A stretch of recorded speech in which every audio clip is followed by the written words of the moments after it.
përgjithësi, e kur jemi tek libri, nga data 11 deri 15 qershor të gjithë dashamirët e leximit dhe të librit, kanë pasur mundësi që të vizitojnë panairin e librit, aty ku rreth 100 shtëpi botuese nga të gjitha trevat shqiptare u bën bashkë në mënyrë që lexuesit të ofrojnë tituj edhe të vjetër edhe të ri për të gjetur edhe më lehtë. Për të diskutuar në lidhje me panairin e librit, ne në studio kemi Liridona Bytyqi, i cili vjen nga libraria Dukagjini. Shtëpia botuese. Shtëpia botuese.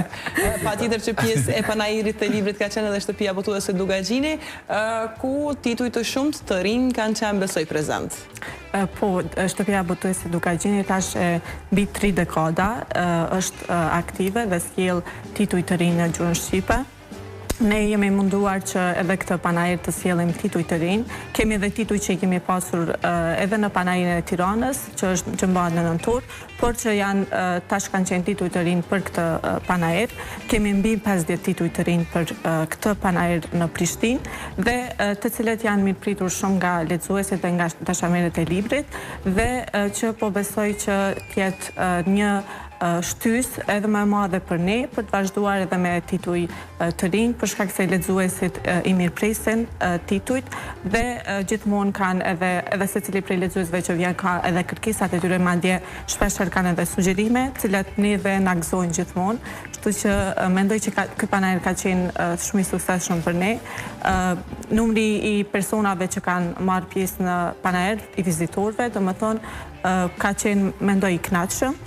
Testenda jonë si gjithmonë ka pasur vizitore lexues që kanë qenë të interesuar, për shkak se ne sjellim një gamë të gjerë të titujve, si për lexues të rinj, për nxënës, po ashtu edhe për lexues të moshave për adoleshent, për më të rritur dhe gjithashtu të zhanreve të ndryshme. Kemi libra, kemi të letërsi, histori, zhanre për zhanret për fëmijë, libra të letërsisë së fëmijëve dhe kështu me radhë. Patjetër. Cili është zhanri, themi që është më i kërkuar këto vite të fundit, ose edhe që keni vërejtur që në këtë panair ka pas më shumë kërkesë për këtë zhanër? Zakonisht prej trinjve kërkohet shumë zhanri fantazi, edhe domethënë fantashkencor, diçka të tillë. Për këtë panair ne kemi pasur një libër nga një autore shqiptare që vjen nga Shqipëria, Gjoana Jaku, që ka botuar një libër fiks të këtij zhanri, që quhet Fatet, dhe është vëllimi i parë i një serie Drithijet që pritet të botohet edhe vëllimi i dytë, por përpos këtij libri dhe këtij zhanri, gjithashtu gjithmonë ka kërkesë edhe për libra të autorëve që janë vetë se të njohur, si shqiptar, po ashtu edhe evropian.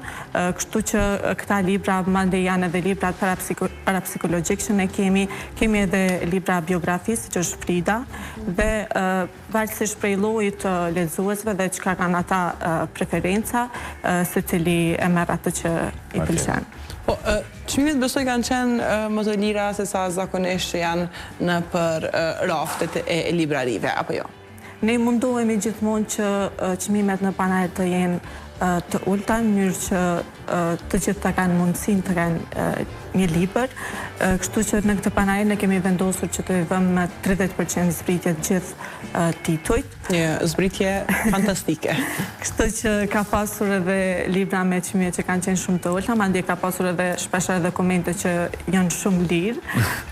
Po qëllim varësisht tash prej çmimit fillestar, patjetër që është lirë. Varësisht prej çmimit fillestar që e ka pasur libri, mandej edhe përqindja e zbritjes bëhet, domethënë, në atë mënyrë. Dhe gjithashtu kemi bërë edhe një diçka të re që patëm nisur në panairin e Tiranës, se kemi organizuar një lloj Happy Day, e kemi quajtur kështu, që për çdo ditë ne kemi vendosur që 1 apo 2 tituj t'i vëmë në 50% zbritje.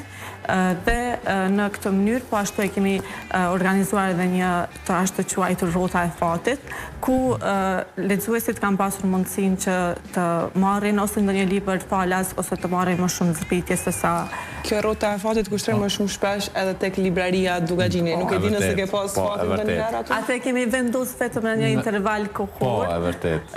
Kështu që ka qenë edhe atraktive sidomos edhe për fëmijët, për shkak se ne kemi dhuruar lojra që e kemi krijuar për panairin e fëmijëve vitin e kaluar në tetor, që është loja Duke Cards dhe gjithashtu një lojë me puzzle, të cilat janë të krijuara me personazhe të librave tanë për fëmijë, për shkak se kemi një set të lektyrave prej klasës së parë deri në klasën e 5, ku kemi autorë si shqiptar, po ashtu edhe autorë të njohur botror, cilët janë bërë specifikisht për fëmijë të këtyre moshave dhe gjithashtu edhe ju duan edhe janë të ndërturura nëse nuk gaboj edhe për brenda kurikulës mosimore, kështu që janë diçka dhe një pjesë më argëtuese për fëmijët, që ndoshta edhe kjo pjesë të shty të janë më të interesuar sikur për personazhet, po ashtu edhe për librat. Po. Duk që deshe të shtoje pak më herë diçka të ndërreva fjallën. Katrina më pyte se a e kam fatin, a e kam përvuat rrotën e fatit në librarin Dugagjini, onë faktikisht nuk shquem fort se njeri me pat. Me nësi libre ke ble. Libre po e kam bler, do të kujtojmë gjithmonë që libraria Dugagjini nuk është që ofron zbritje vetëm gjatë panairit, kujtojmë që gjithmonë është ai këndi i zbritjeve janë gjithmonë të ekspozuara disa libra të cilat kanë një zbritje më të madhe se sa zakonisht, sepse ka zbritje në librarin Dugagjini her pas here. Po libraria dhe libraria e organizon domethënë zbritjet sipas planeve të veta. Për shtëpinë botuese është vetëm panairi ku aty ne ekspozojmë librat tanë. Qëllimi gjithmonë është që të jemi në kontakt me lexuesit dhe me të interesuarit, po ashtu edhe me njerëz me të cilët ne mund të bashkëpunojmë në panair. Jashtë panairit në fakt ka një gamë të madhe të librave në shtëpinë botuese Dugagjini, po ashtu edhe në librarin.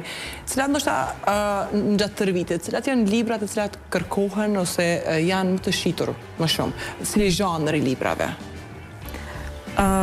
Mendoj që për atë sa unë kam pa, mendoj që romanet janë gjithmonë të kërkuara, varësisht prej autorëve. Ne kemi romane të ndryshme për shkak se ne kemi kolona të ndryshme që janë të specifikuara për grup të ndryshëm autorësh. Për shembull kemi përfunduar një kolon të quajtur Efugium, që është pjesë e projektit të Evropës Kreative, që qëllimi i këtij projekti ka qenë që të botohen shkrimtarë të ndryshëm evropian në gjuhën shqipe. Kemi pasur raste që ka pasur edhe shkrimtarë që nuk janë botuar asnjëherë, kështu që mendoj që edhe kjo kolon ka nxit kurrështin, sidomos për libra që nuk i kanë njohur edhe për shkrimtarë që kanë qenë të papërkthyer në gjuhën shqipe. Kemi edhe kolonën klasik të librave të quajtur Magnum Opus, ku kemi autor, kjo koloni përfshin ajo që ka i bashkon autor të kësaj kolone është që ata autor janë të famshëm, për shkak se kemi autor si George Orwell, kemi me Fermën e Kafshëve, me librin 1984 dhe po ashtu kemi edhe librin Meditimet, Princi i Vogël, që këta libra gjithmonë janë të kërkuar, vazhdimisht janë disa nga libra që kërkuan më së shumti, janë ripërkthyer në gjuhën shqipe dhe janë redaktuar nga redaksia jonë. Qëllimi ka qenë që ne lexuesve t'ju japim një varietet të këtyre librave dhe që ata ta kenë mundësinë ta zgjedhin se cilin përkthim duan ta kenë apo ka cila shtëpi botuese duan ta kenë këtë libër. Po sa ka interesim ose sa ka autor të ri të cilët kanë dëshirën dhe kanë gatishmërinë për të botuar, sepse e dim që zakonisht janë një grup autorësh, gjithmonë flasim për autorët e vjetër, po sa ka asi për autorët e rinë edhe sa po arrin që të marrin lexuese, të bëjnë lexuesin për vete. Shtëpia botuese Dugagjini është munduar vazhdimisht të jetë një derë e hapur për gjithë autorët e rinj të cilët duan të botojnë libra me ne, dhe vetë sa e përmenda më herët është një autore e ri nga Shqipëria, Gjoana Jaku, që ne kemi botuar si djetë. Ne kemi botuar edhe libra të tjerë të autorëve shqiptar, si Shpëtim Selmani, Bashmir Xhemaj, kemi botuar edhe një libër nga autori dhe regjisori Enver Petrovci. Si djetë ne kemi botuar edhe 2 libra me mjaft vlerë si në anën e letërsisë, po ashtu edhe në anën pedagogjike, nga nga dirigjenti Rafet Rudi, cilët kanë qenë, po ashtu edhe kemi pasur edhe takim, ka pasur autori takim me lexuesit, një nga ditët e panairit, në mënyrë që të jetë më i afërt dhe të komentohet, pra se të diskutohet më shumë rreth librit, kështu që shtëpia Botoj Dukagjini gjithmonë është e hapur për shkrimtarët e rinj, nuk ka dallim nëse kanë përvojë ose nuk kanë fare, kështu që ideja është të vinë në gjuhën shqipe që të ja mundsojmë në mënyrë sa më të thjeshtë, sa më të lehtë që ata të botohen në gjuhën shqipe. Sa janë të shpeshta rastet ku si pasojë e kërkesës ndoshta shtëpisë botuese i duhet që të ribotojë një libër? Po ndodh, ka raste të shumë librave që janë ribotuar për shkak të kërkesës së madhe për ta pasur atë libër. Ne mundohemi që ta kemi një stok i cili mendojmë që është i mjaftueshëm, por ndonjëherë lexuesit të befasojnë, kështu që normalisht kur është e nevojshme ne edhe ribotohen ato libra, sa herë që një libër ribotohet, zakonisht ato përsëri rishikohen. E njëjta ndodh edhe me tekstet shkollore që shtëpia Botoj Dukagjini i boton, sa herë që ato libra ribotohen, ne gjithmonë rishikohen prapë në redaksi, lekturohen, redaktohen dhe mandej shtypën e publikohen.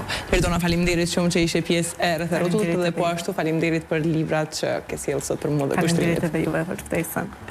Miq të dashur, vazhdo. Unë edhe kushtrimet sot që kemi kështu në element për një pengu një tjetër në fjallë.